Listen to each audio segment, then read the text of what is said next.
Hi. Hi, everyone. What's today? Happy Wednesday. I, I emailed someone and said happy Thursday this morning, and they said, it, Kim, are you okay? Wednesday. And I said, oh, okay. Anyway, so I guess we will, I don't know if my ticker here says no one's on right now, but they usually take a few minutes.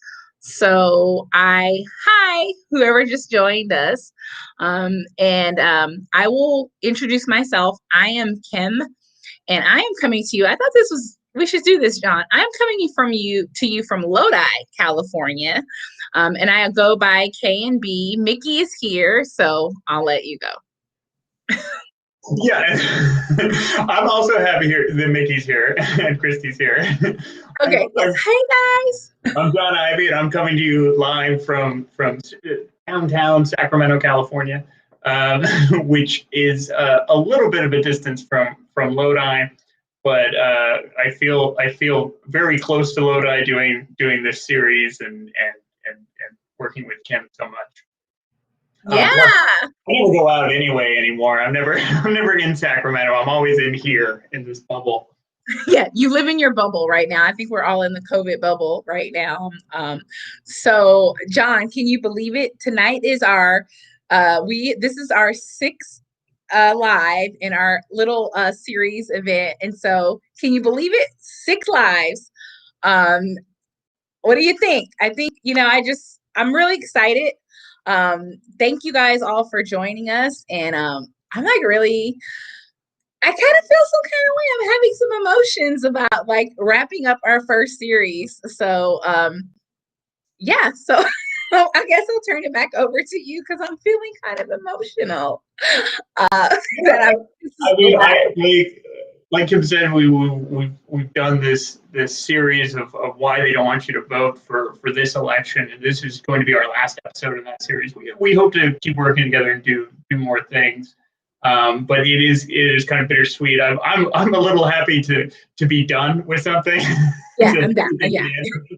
I'm going to be even happier next month when the election's done. I'm not one of those people going, oh, I can't wait until the election's over so that I can turn off all this news and think about something else, because I will keep thinking about all of this stuff and keep working. And that's something we have to try to get other people on board with too, is that actually no matter who wins the presidential election, there's still going to be work to do in November, December, January, February, March, on and on and on. And like John said, I just want to say we don't hope to continue to work together. We will be continuing to work together. Hi, thank you guys for joining us. And so I thought, I would just kind of talk a little bit about and just end with telling you guys like why we started this, right? And just talk about what we're going to talk about tonight. This live series came out of a desire to just truly inform the community Lodi and the broader, California, San Joaquin County, of the importance of voting. I firmly believe, and this is just my opinion, that, sometimes the way that it's structured makes it a little bit inaccessible to people that truly want to know, like, what, right? The reason why I named the series Why They Don't Want You to Vote is because I personally, and there's a lot of data that backs this up, that shows that voter suppression is real, and that there is a strategic effort to discourage people from voting. And I also thought, like I've shared with you guys before, based on how I grew up, just being very transparent about, what I know, what I don't know, and us learning together in an honest kind of conversation is why I'm here. And, I'm really fortunate enough to, along this journey, have come alongside John. And we just, it is both of our heart's desire to really just inform the public and just do what we can to be citizens and to encourage civic engagement. And so, not to spend a lot of time talking about that, but I want to say, okay, now we're here. It is 12 days or 13 days? I can't even remember, before the election. And I just want to say to all of you guys that the work doesn't stop. We still have, elected officials, regardless of whoever wins, that we need to hold accountable. We need to stay engaged in our community. We need to stay informed, and we need to stay educated so that we can really have meaningful change in our cities, in our communities, in our children's schools. And so I just really encourage you all to keep going, keep learning, keep asking questions, keep showing up to those city council meetings that are available to you.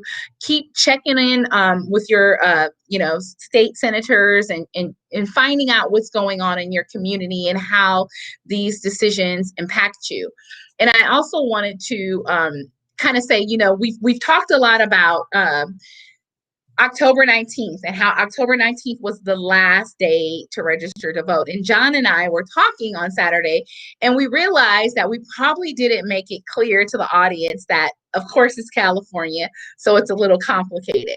And so I'm going to be really honest. I am not even going to explain it how it is explained by our government, because I think the term conditional voter registration is like too much. So I want to tell you guys, like, okay, so it's October 21st. What happens if you know someone who has not registered to vote? No fear. There's still time, because California has same day voter registration. But how it's going to work because of the global pandemic, and John, please correct me if I misspeak, because there are voting centers that are going to be opening up throughout California. I've provided you guys with the locations for our community specifically, but you can actually register to vote in those. Okay, I'm sorry, let me take a step back. You can go into Stockton right now, into the San Joaquin County Voter of Registrar's office, and register to vote.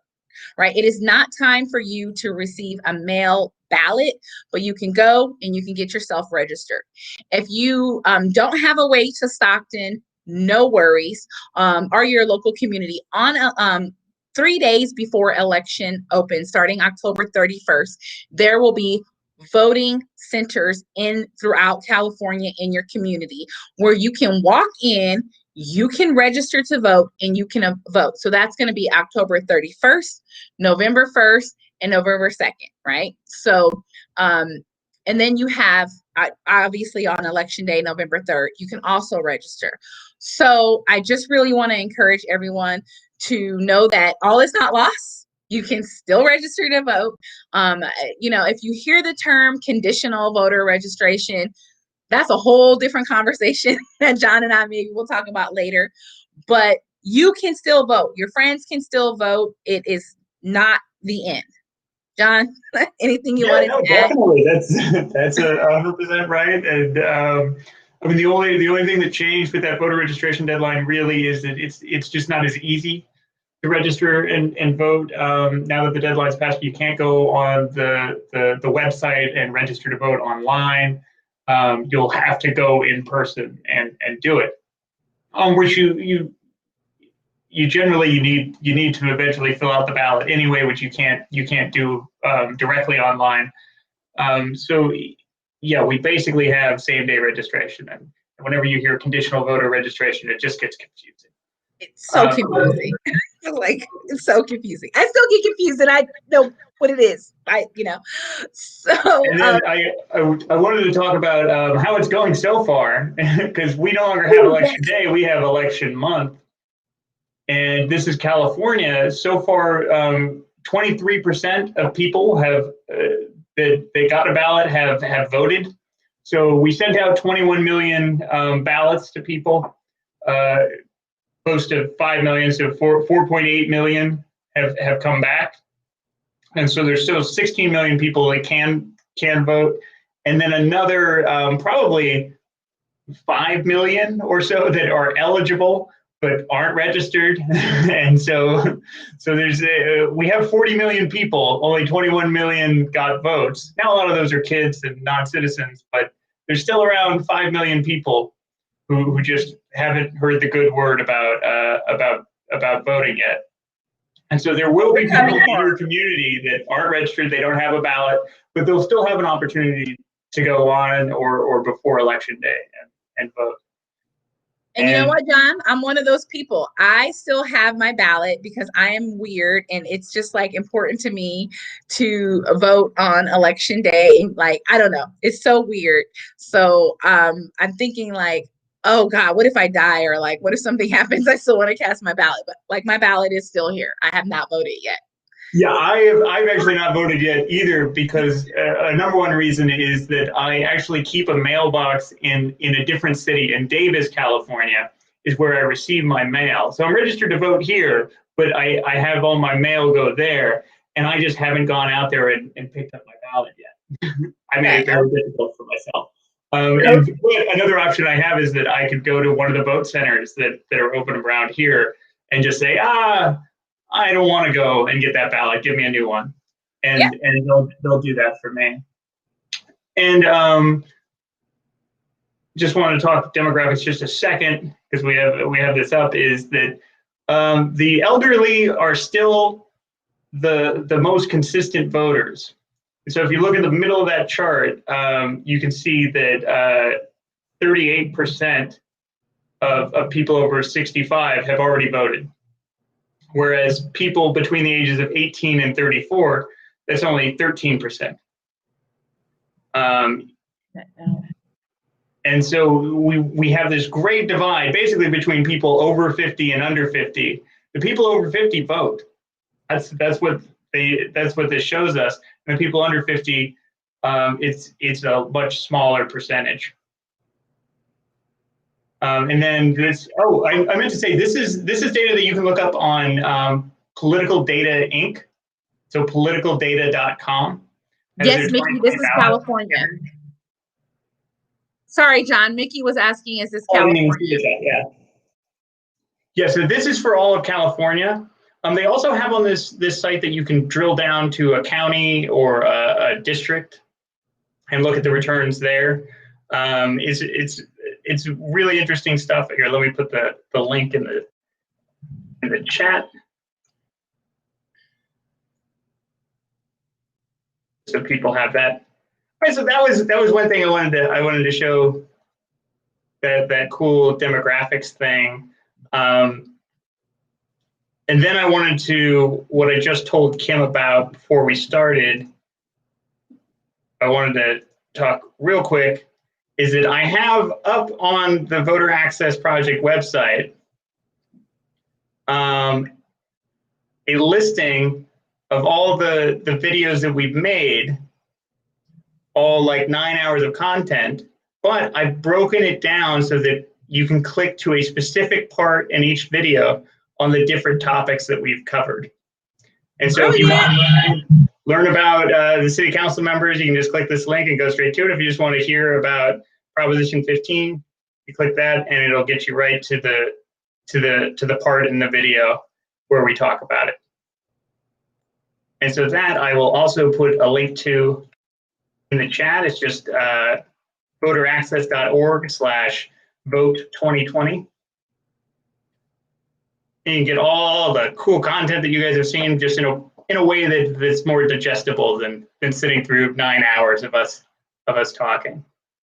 But we're fun. I'm just kidding. No one has 9 hours to sit.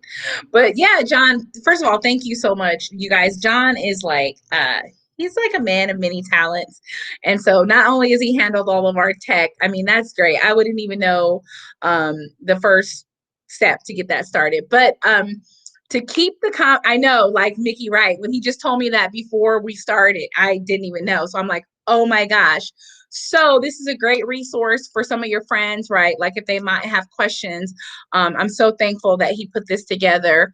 I kind of wanted to, obviously tonight is our last night and we're wrapping up our series on propositions. And before we get into like the final things that we want to talk about, I just want to give some friendly reminders for returning your ballot and how to track your ballot. So again, I'm going to use this example.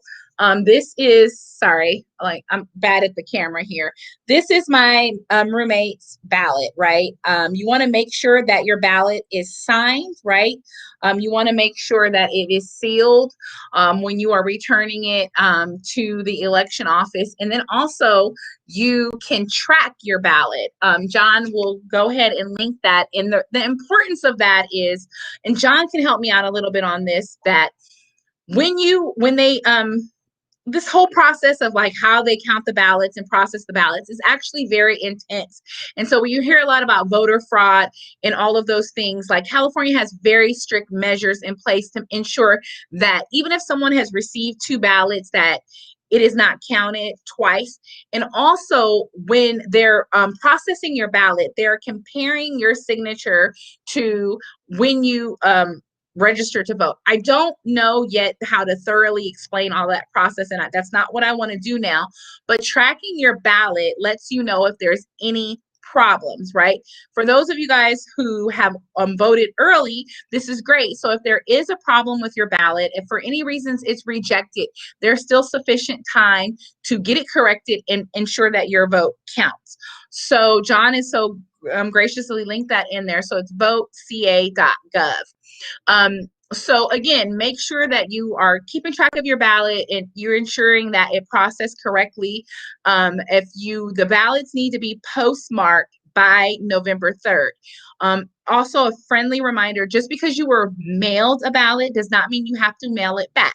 You can take your ballot, you can drop it off at any of the voting centers or drop boxes. The other thing that I want to say is that I didn't talk about is what happens if you make a mistake. Let's say you're watching this great content and you're like, shoot, I changed my mind. Like, no worries. You can actually go in to the voting centers on election day or those 3 days prior and do what's called surrender or spoil your ballot.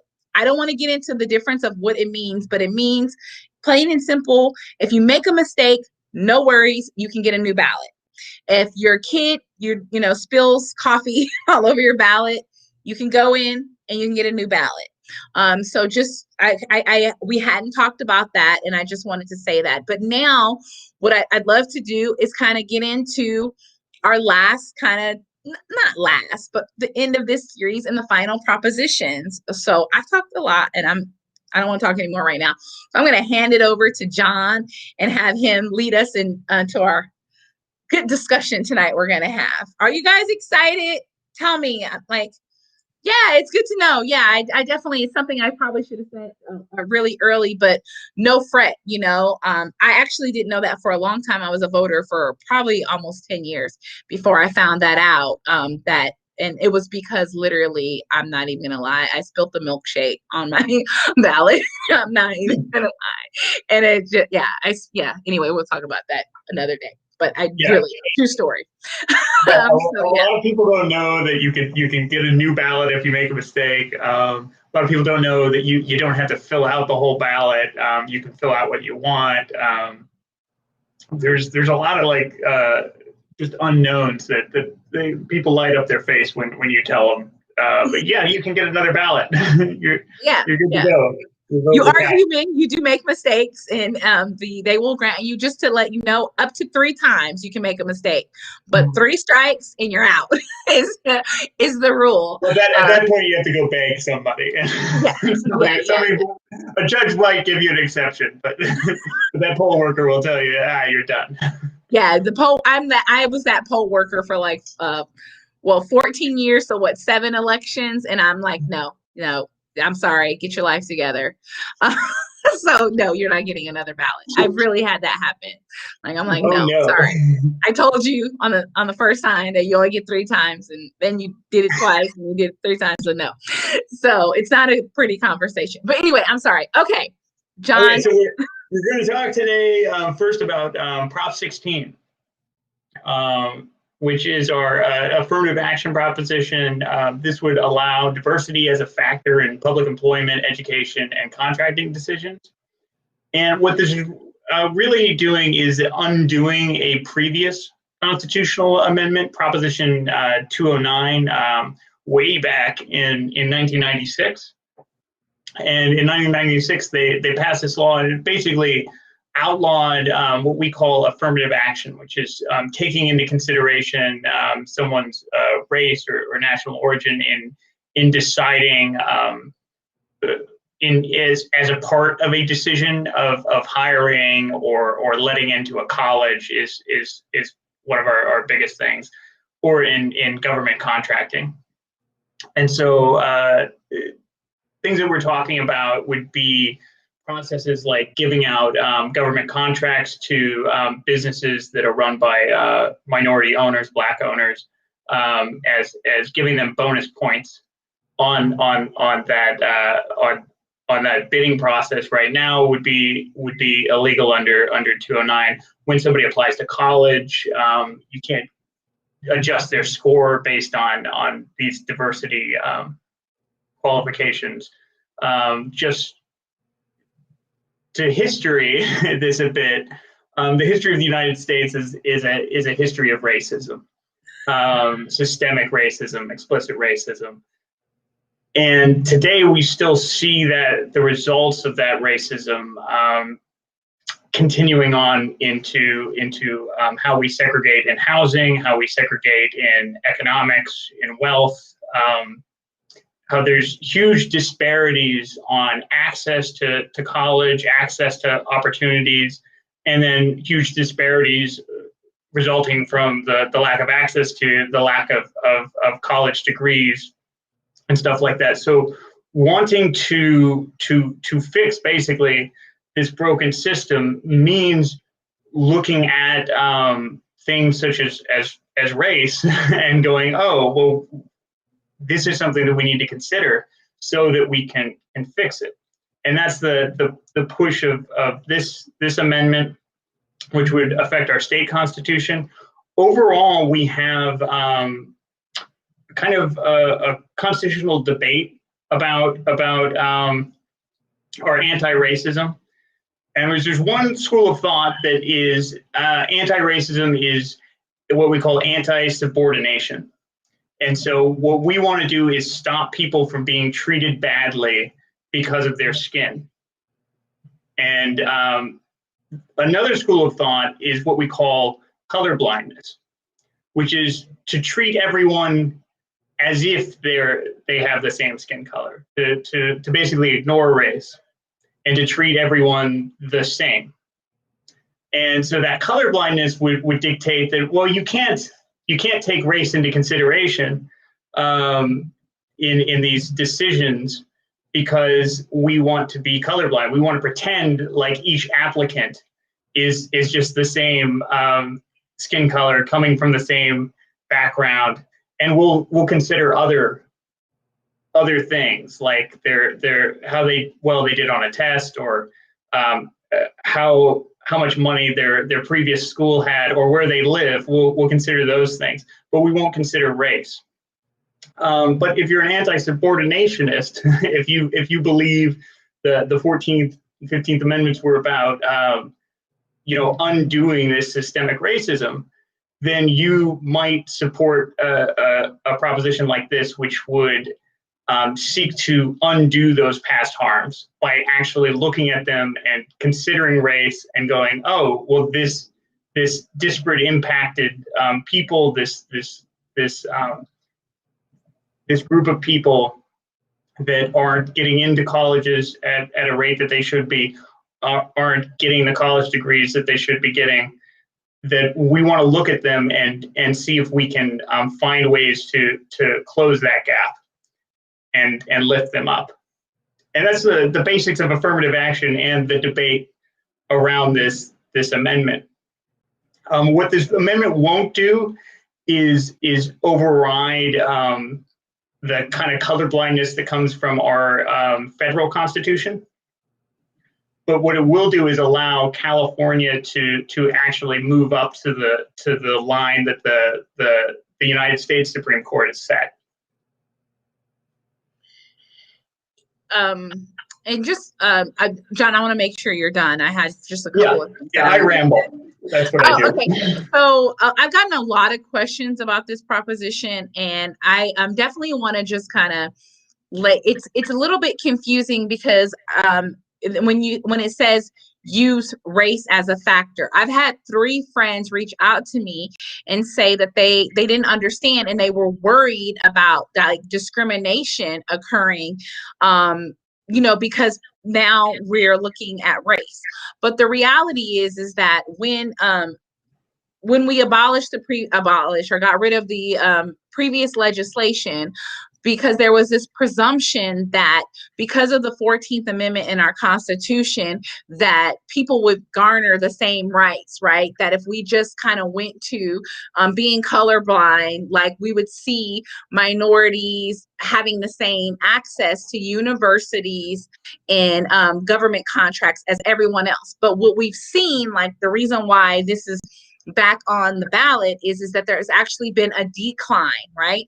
And so using race as a factor, if you are an advocate, right, of those that equality and equity piece of it, would be a good thing. And again, like John was saying, if you are against that, right, then you will want to vote no on this proposition. So I also wanted to kind of make sure you call out too, this is specifically for government, right? Government and universities and the contracts. So there was a concern. I had a question about like discrimination against white people and all of that. We still have the EEOC that handles all of those things. And this is again to use race as a quota for admissions and government contracts. So again, don't fear that there will be some rampant discrimination of white people because what we've seen is that they are thriving and they are being accepted to universities, and minorities are not, with the elimination of affirmative action. So that is essentially the gist on Proposition 16. Like, Yeah. no Well, harm will come. I would say also that this isn't a proposition that implements an affirmative action plan. Right. So this doesn't force any agencies or schools, public to do this. This allows them to do it. So professionals, elected officials, people who are trying to solve these problems right now, their hands are a little tied, and this will loosen that knot and allow them to do these things. It doesn't force them. So democracy takes place in a lot of different places in a lot of different ways. This is again one of those points where they have to ask our permission first before they even have the ability to do something. So I want to echo if you're a white guy, and it's always a white guy going, I don't like this racism against the white people. I don't think that'll work out. You really, like, that is just not going to happen. I know we pulled up the graphic before and I didn't point it out, but the largest voting bloc in California is white people. And so it's not like you're ever going to suffer the fate of what white people have done to minorities in this country, that or at least not anytime in the next 100 years will you ever have to worry about it. Also on this bill, what I have up on the screen is this is a proposition that was put on the ballot by the legislature. So they are the ones that want to amend the Constitution. And you can see the margins that it passed at, that 3 out of every 4 senator and 60 assembly members all voted for this. The governor signed it. Just overwhelming support for this from our representatives that we've elected. Yeah. Good additional content there, John. Some good call outs there, my buddy. So yes. Yeah, that's top 16, basically. We could go over it, like we could have dove into stats about college admissions and stuff like that, but suffice it to say that it's just not like there's a disparate level of service that we're getting from universities and colleges that we need to see more Black and other minorities have access to education, have the results, and be able to get good government contracts, be able to move wealth in this country towards a less segregated position. That we should all probably be working towards that, whether or not this is the way to do it or a colorblind solution that you might come up with as the way to do it. The problem is definitely there. And yeah, and I think another point to think about is like the why, like what happens next. So there's a lot of data that also shows that by passing this proposition, that it will help the Black and brown community get into the middle class, right? And because, obviously going to college and opens up a lot of different avenues in, a person's life. But I also kind of want to just briefly talk about the fact that, like, how did we get here, right? And, we have proven, when it comes to like funding our schools, there is definitely a disparity amongst how different neighborhoods receive funding for schools and education. And so when you're thinking about like the broader picture in advancing yourself into college, right? If you have went to a school that has been underserved and underfunded, and you have been not have access to all of the things for people in different educational environments and neighborhoods, right, then you can see how there is a disparity where certain groups are being accepted to colleges at a higher rate, and maybe there's a group of people that have been forgotten about, right? And so when you're thinking about like the pros and the cons on these propositions, it's just one layer to think about, like, why do we need this legislation? Like, what's going on in the system that is like, why aren't our children getting the same education, right? Depending on what neighborhood they're in. And that's why, like, it's really important, right, to kind of like, if I just take it all the way back and digress, when we talk about paying attention to who is sitting on your child's education board, right? And what they believe in, and how like they're using and allocating the funds that they've received, and like that whole domino effect and that circle of life that then keeps going, and it keeps continuing to perpetuate like harm and disparity. So that's a whole different conversation, but I just think it's kind of important to kind of like be honest and say, like, why do we need this type of legislation? Like, how do we get here? Like, why aren't our children receiving the same education? Like, why are certain groups being admitted to college at higher rates, right? There's a whole bunch of things that we really kind of would need to digest in another conversation to really talk about the gaps in our educational system, which, is something I'm extremely passionate about. And I was like a victim of the system, right? I didn't have a very good education. So I don't want to spend too much more. I don't want to spend any more time on this prop, because but it's really important. And again, if you guys have questions or if anything was unclear, let us know. But I guess we can move on to the next prop. All right, so next on our list, we wanted to talk about Prop 21,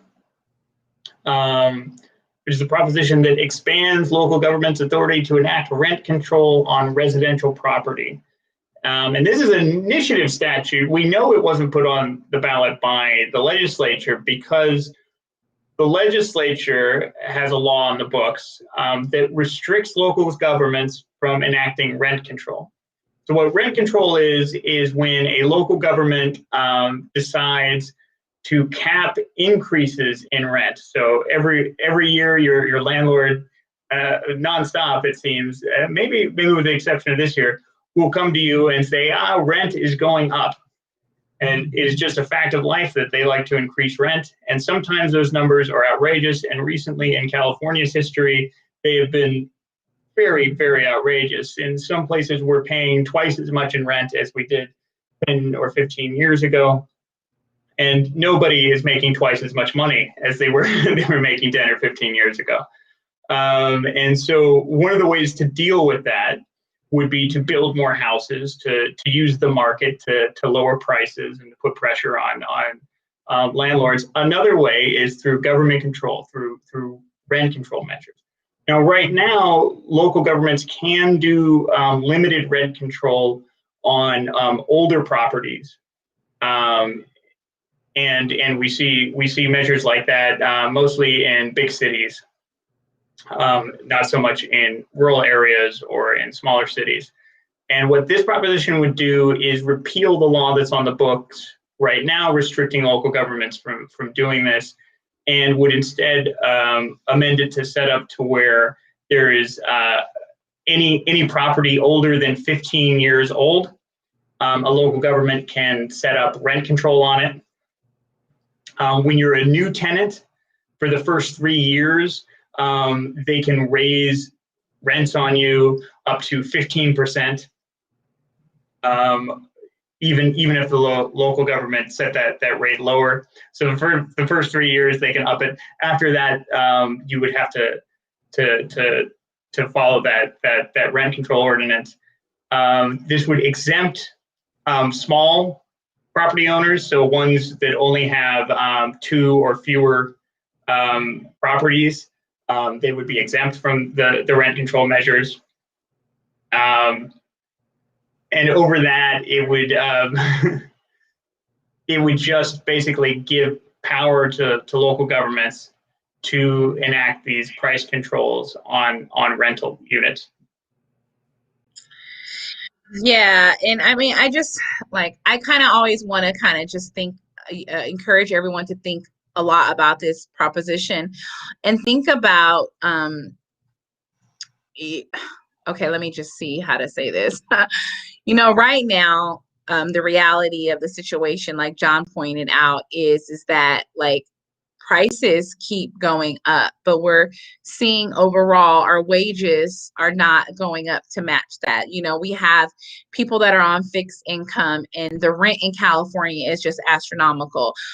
Again, if you don't think that that's a problem and you don't have that worry about how people are going to be able to survive, right? Not survive, but continue to pay their rent. Like when the prices are going up, if we look at the minimum wage, right, and we're still advocating and trying to raise that, it's becoming a little bit excessive. There are great landlords out there. I will tell you really quick, I live in a place where my landlord, he believes in keeping his rent very, very fair and very low. So I always joke with people, I haven't really paid like real people's rent in California I've lived here since 2004. But my landlord actually turned the property over to a property management company, and I have seen my rent increase by $380 in the last 2 years. So, and there is a lot of because his rent was considered under market, right? He can raise it a little bit higher each time over the 5% max that, usually, anyway, I don't want to talk about that. But my point is I'm so far, okay. But I then think about my neighbor who is on a fixed income, right? She's on disability, and, she has no option, right? If the rent keeps going up, she's not going to be able to afford it. And so those are kind of some things that you really want to think about with that proposition, and just really understand what the average income is in California comparable to the average rent, right? Because it's pretty staggering to know that how people are surviving, right? And today in 2020, and also just keeping in mind, we can't talk about the global pandemic and the fact that I forget the numbers of so many people in the next couple of months unless something changes from our elected officials because they're not able to pay their rent. So there's a lot of factors that you always want to try to weigh when you're deciding if you want to be a yay or nay on these propositions. And what I think and how I try to look at it is I vote not just for myself. I'm thinking about kids, even though I don't have kids. I'm thinking about what's best for them, and I'm thinking about my personal morals, values, and beliefs, and what I really want to see for everyone. And I also think about the land of the free and the home of the brave, and just understanding what does that look like and how do we get there, right, when we're making these decisions on the ballot. So anyway, that's my little soapbox for that proposition. So let's keep it moving.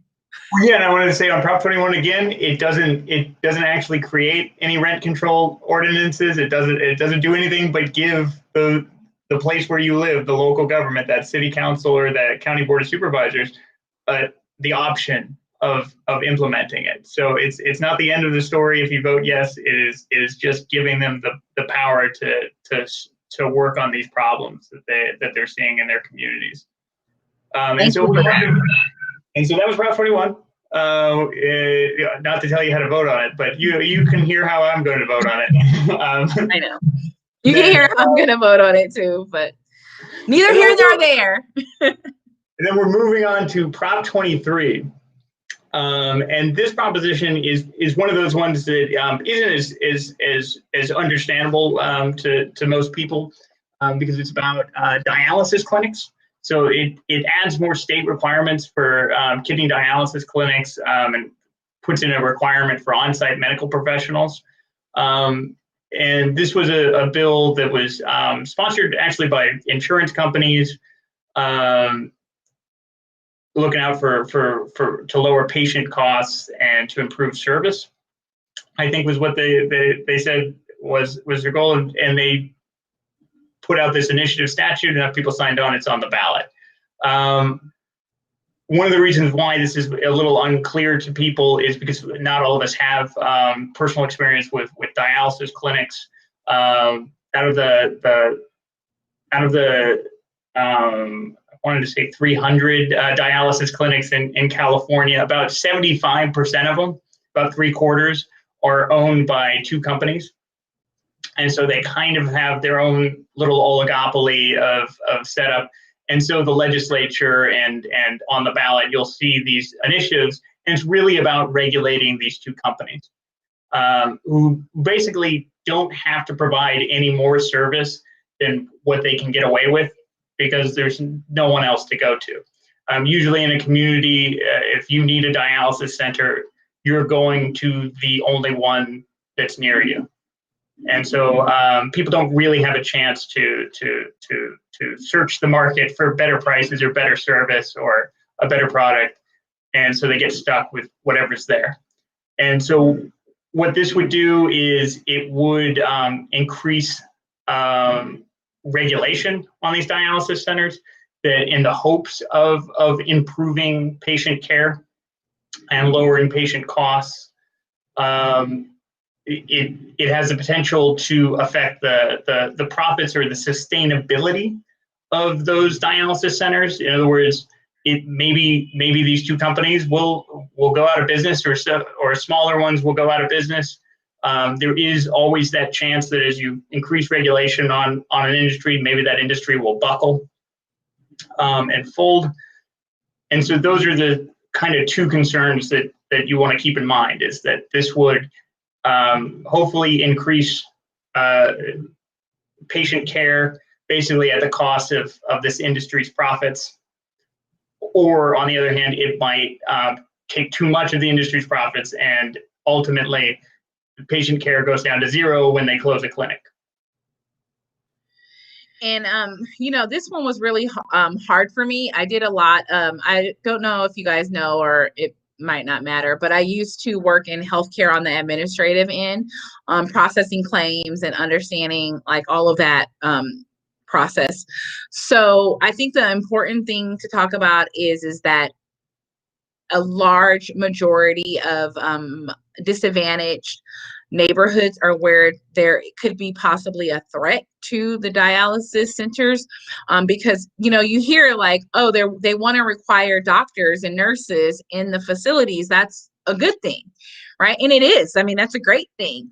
But what happens is increased costs. And if you look at who is the percentage of people that are receiving healthcare, it's a lot of people that are on Medicare and Medi-Cal that are receiving dialysis. And we don't even want to get into a conversation about the payments that they receive and the cost of having healthcare in California. And so adding physicians and nurses in the dialysis center increases the cost to run the business. And so there is a lot of groups that oppose this legislation, because while it is a good thing, they believe that it will impact and harm and cause dialysis centers to close in more disadvantaged socioeconomic neighborhoods. And so that's kind of some things to keep in mind, as like John talked about earlier when we first started the proposition.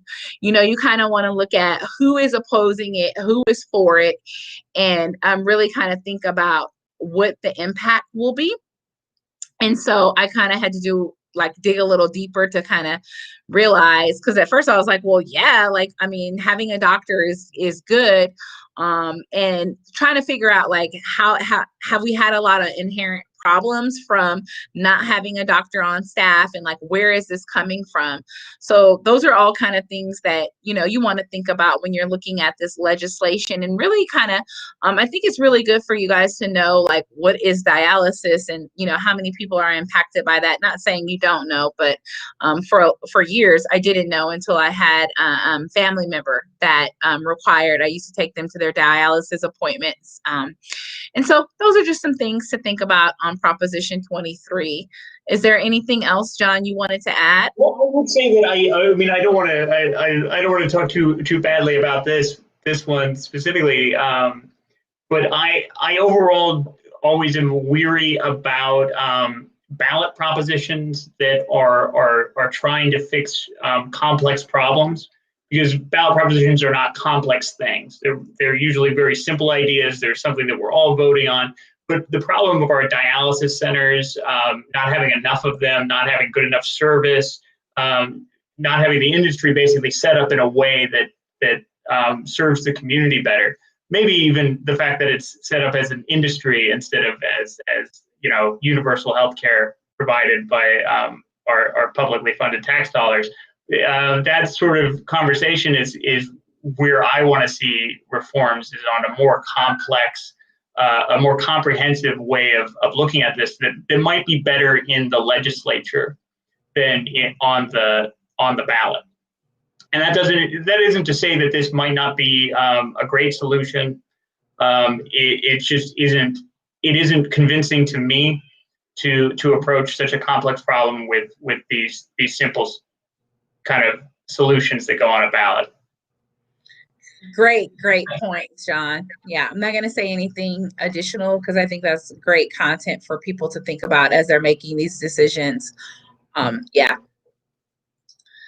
So which prop do we have next? Okay, and so that was all the props that we had planned to discuss.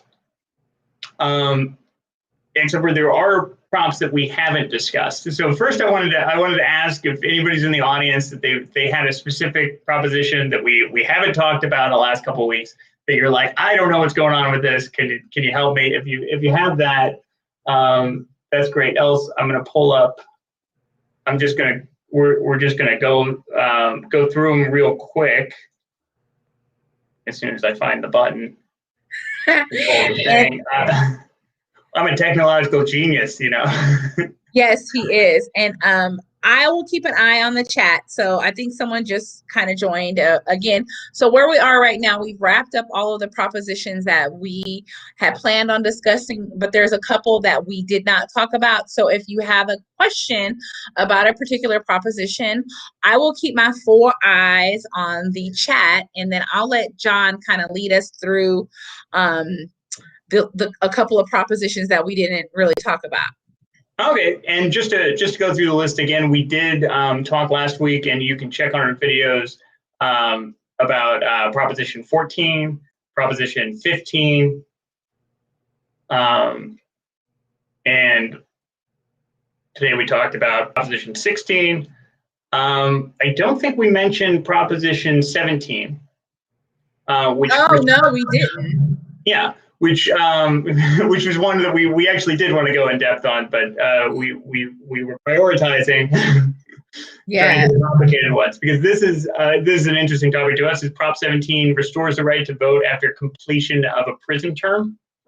And so right now in California, once you're done with prison and done with parole, then you have your voting rights restored.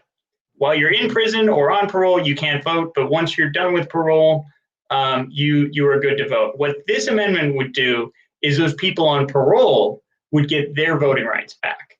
And so as soon as you're done with your prison sentence, it doesn't matter if you're going to community supervision or parole, or you're just completely free. At that point, once you leave the prison, you are eligible to vote.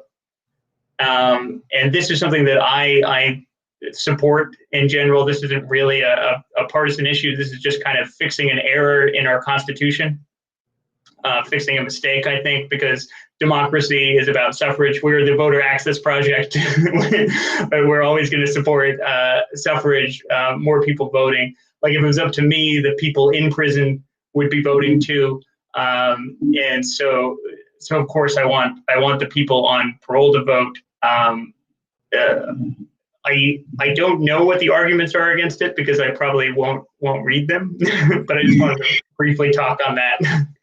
So one thing I do want to add really quick is that for you guys who may have family members or friends that could have possibly been convicted of a crime and don't know that they can vote after they have completed their parole as of right now. But I believe, and John, please correct me if I'm wrong, they have to petition. They have to, re-register to vote.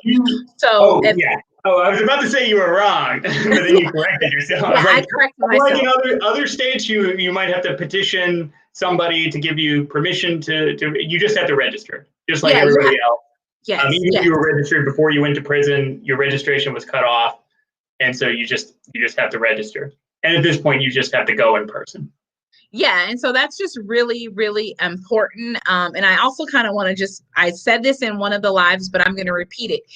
If you are currently right now sitting in jail and you have not been convicted of a crime, you can vote in California.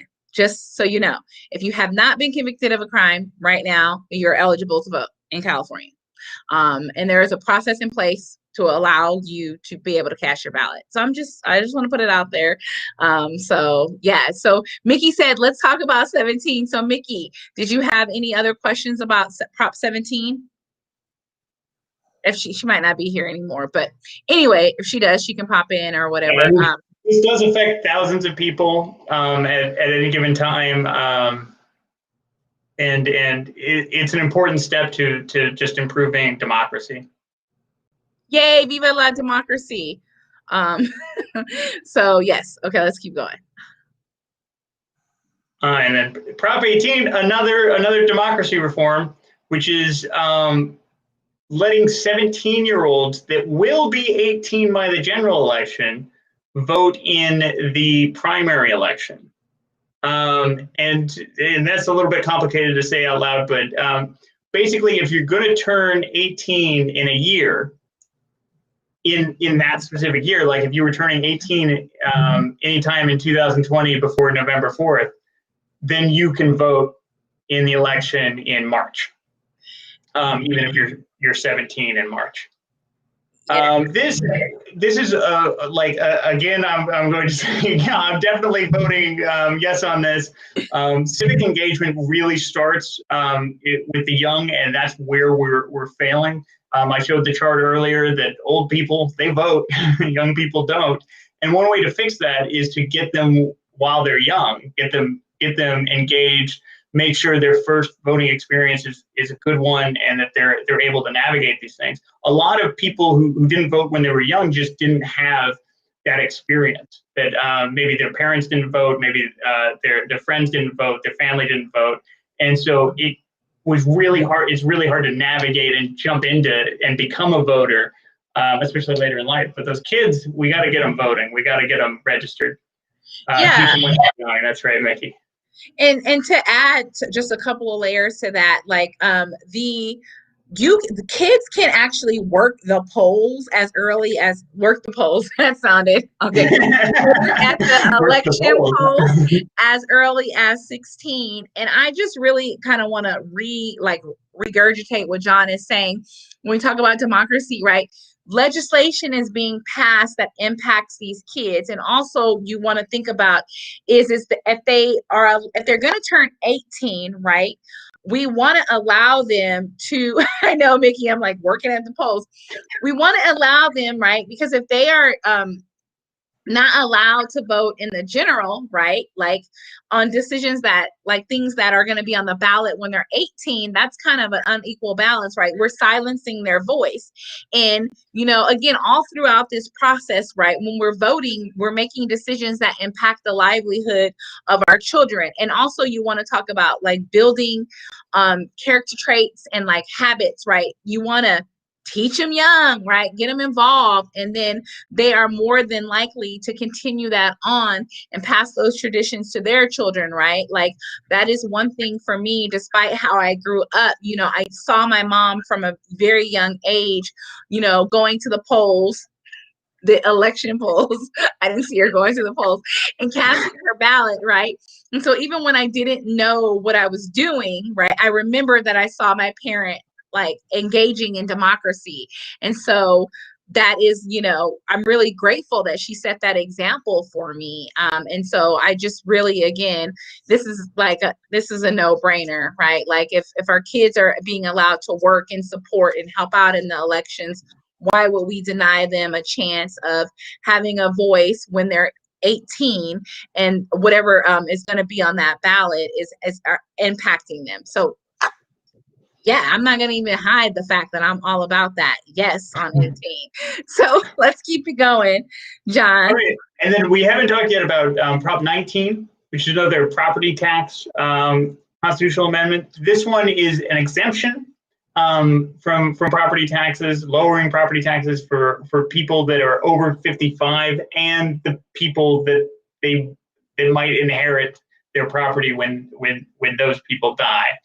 And so this is one of those where, on the one hand, it discourages what happens right now, which is people are very not willing to sell their property or move because they have such a low tax basis. So their property taxes are really low. But if they move into a new place, then they're taxed at the value of that property instead of at their old Prop 13 property tax rate that we were talking about last week. So moving becomes this thing that I just can't afford to do because then I would lose my tax benefit. And what this would do would be to solve that for them by giving them a loophole to where, oh, you can move and keep your tax benefit. So that's a reason why people would vote yes for this. The reason why people would vote no is because it's basically lowering taxes on people with property. So wealthy people would be paying less taxes. The people that inherit from wealthy people, the trust fund kids would be getting out of a lot of taxes. And so it just all depends on where you sit on that. And of course, I'm sure if they could afford it, they would put up commercials with grandmas trying to convince you that grandmas. I'm telling you, them damn grandmas. Woof, woof, woof. I don't have anything to add on that one. Good job, buddy.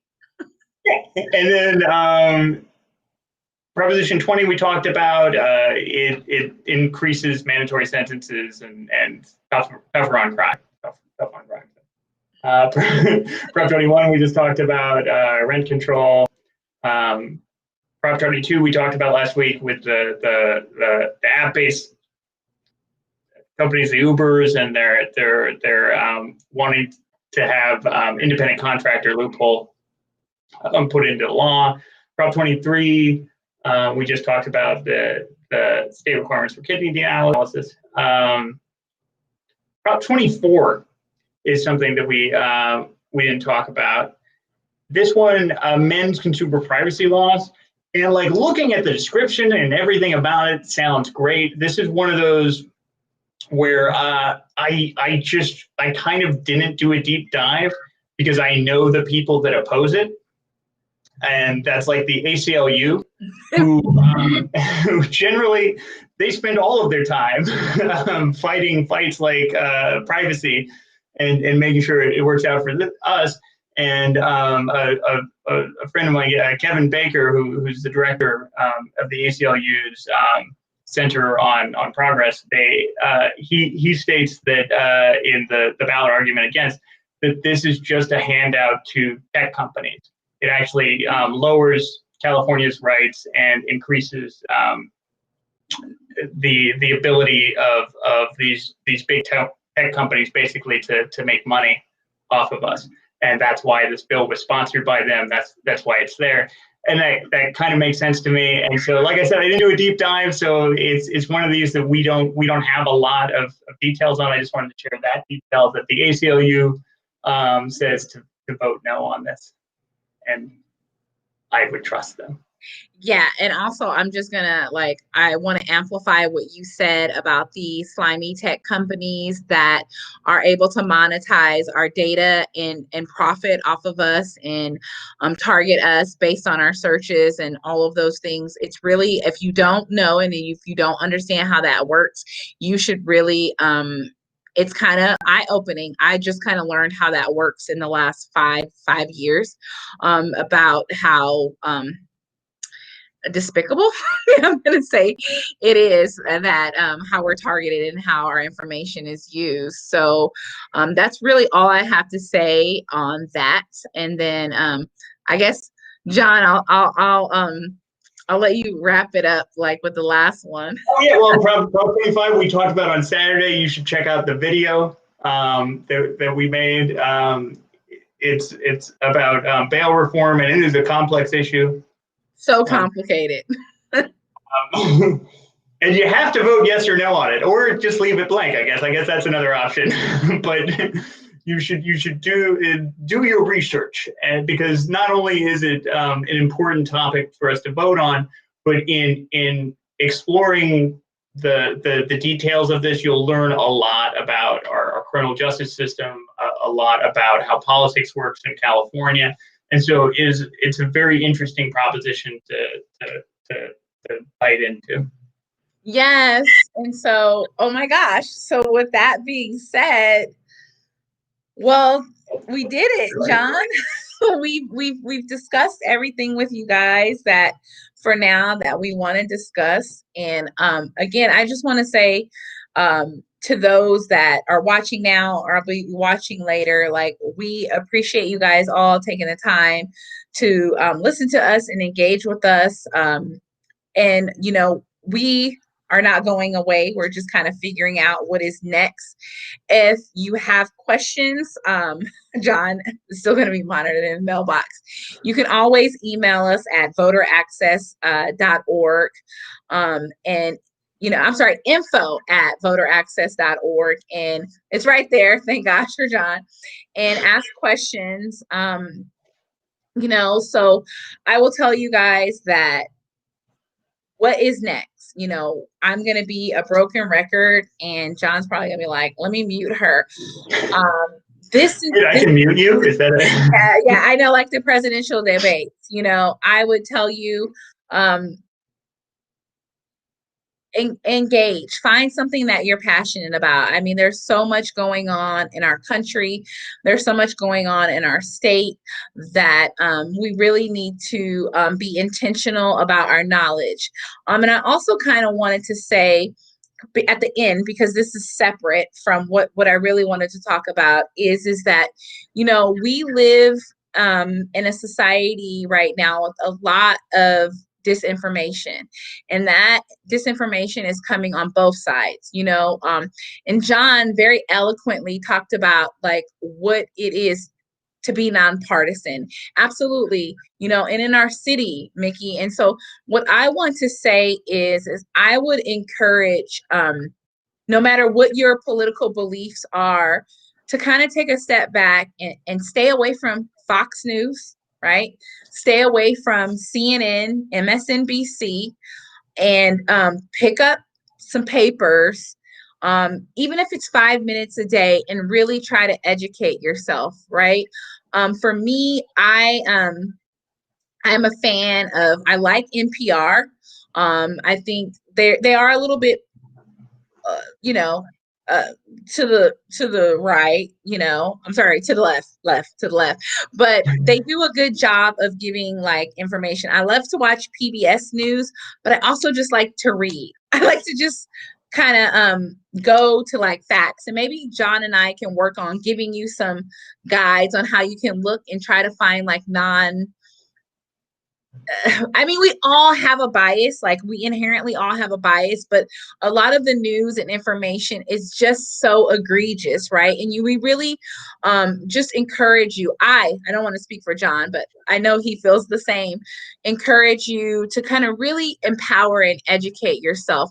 There are targeted attempts to provide disinformation to confuse people about what's going on right now in our city. And, again, just don't buy into the narrative that it is coming from one side only. It's coming from both sides. It's coming. I personally believe, and I'm not going to talk about it, I think it's a little bit more egregious on one side. And this is a little bit outrageous on one side, but knowledge is power. And so I'm going to stop talking when I say this again. What's going on in your cities matter. What's going on in your county matters. What's going on in your state matters. But also, when you see on the news people in Texas standing in lines for hours to vote, and you see right now as we are having this conversation, Alabama just passed legislation to prevent curbside voting for people that have disabilities. Those things matter, and we must call attention to it. We must call attention to atrocities that are going on in other countries. What's happening in Nigeria? There's so much happening, and our news, right? What they do is they pick this. I mean, I'm gonna just say it, like our president's like bank account, right? And they play it over and over and over again when there is huge things happening that the average American person has no idea, because they pick something, they hold on to it, and they just want to sensationalize and get a bunch of clickbait. And I'm not saying that issue is not important, but they're so lopsided in their reporting, and it's getting a little bit out of hand. So I'm going to stop there because, again, I feel really strongly about that. But I just really want to encourage you guys all to really, really find out what's going on in our country, our cities, our state, and do something, right? We all can do something. We can vote, we can volunteer, we can phone bank, and we cannot stop no matter what happens on November 3rd. That's all I got on that. I'm sorry. No, that's excellent. I almost don't want to say my call to arms, which is connect with people, both in your community. Talk to people. Like we have Facebook groups now. You can talk to people on your Facebook groups. You can also connect with experts and real sources of knowledge. You can sidestep news altogether. Like you can talk to people like us. Like I know a lot about elections and how they run, and Kim knows a lot about elections and how they run. and you found us on that. And there's similar experts in all kinds of fields that you can talk to now. That we have that kind of connectivity to where you don't have to just casually take in the news, that you can go out and seek out those sources and help people in your community understand things. And so I'm very thankful to Kim especially, and to all of you for doing this and for watching this. And yeah, just thank you to everyone. Yeah, I mean, thank you. And we'll see you soon. We don't know what kind of content, but we'll see you soon. And thank you guys all for your time, and for your feedback and your engagement. It has been a blast, but I'm happy to take a break. Hi, Mickey. Thank you. I do want to say before John ends it, for those of you guys who've showed up for us and engaged, I'm saying we, because I'm speaking for John. We are so thankful to you. If there is content that you want to see us produce, let us know. Tell your friends about the Voter Access Project YouTube channel. my channel is just kind of an extension of what we're doing here, but I will be posting other content and just, spread the word. We're here, and we want to make a difference in our communities, and that's why we're here. So I'm going to stop because I'm getting actually emotional because, this work is something that I'm so passionate about. And, John is thanking me. But this is actually the last thing I'm going to say. John has been, I'm not a religious person at all, but a godsend. I had a vision that I was scared to execute. And John came along and he just put his sleeves up and he dug right in and he helped me execute these lives. And I would not have been able to do it without him. He has been a great partner, a great source of knowledge. And he has taught me that I want to tell you guys that it's okay if you don't know. It is okay if you don't have all the answers. I don't have all the answers. I don't know everything about how this works, but I'm committed to learning and I am committed. He is a good egg. He is a very good egg, Mickey.